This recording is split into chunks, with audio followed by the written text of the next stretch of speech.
আসসালামু আলাইকুম। LS micro ব্যাংকিংয়ের আজকে আপনাদেরকে দেখাবো বুথ মডিউলের। এই বুথ মডিউলটাতে দিয়ে আমরা যেটা করি, এই বুথ মডিউল দিয়ে আমাদের ডেইলি ট্রানজ্যাকশানগুলো করি।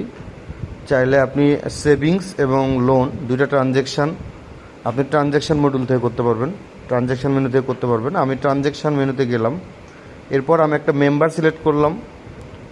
মেম্বার সিলেক্ট করার সাথে সাথে আমি দেখতে পাচ্ছি এই মেম্বারের লোন আছে। লোন থাকার কারণে এটা ডিসবার্স অ্যামাউন্ট 50,000 টাকা চলে আসছে। মান্থলি ইন্টারেস্ট আসছে, কত টাকা রিপেমেন্ট করছে, ইন্টারেস্ট রিসিভ কত করছি, আনপেইড কত আছে, সঞ্চয়ের পরিমাণ, last transaction date, daily interest, কতদিন ধরে সে ইন্টারেস্টটা দেয় নাই, এবং লোনের নাম্বার, লোনের পার্সেন্টেজ এবং টোটাল ট্রানজ্যাকশান, এসব কিছু ইনফরমেশান চলে আসছে। জাস্ট একটা মেম্বার সিলেক্ট করার সাথে সাথেই আপনি প্রত্যেকটা ইনফরমেশানগুলো পেয়ে যাবেন।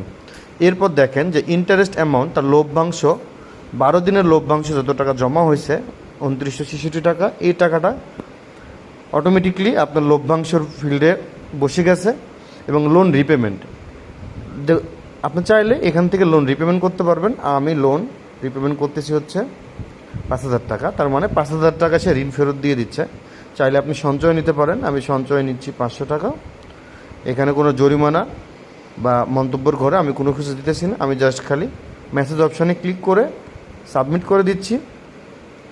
দেখেন এই ট্রানজ্যাকশানটা হওয়ার সাথে সাথেই এই গ্রাহকটা একটা মেসেজ পেয়ে যাবে যে আপনার ট্রানজ্যাকশানটা সাকসেসফুল হয়েছে।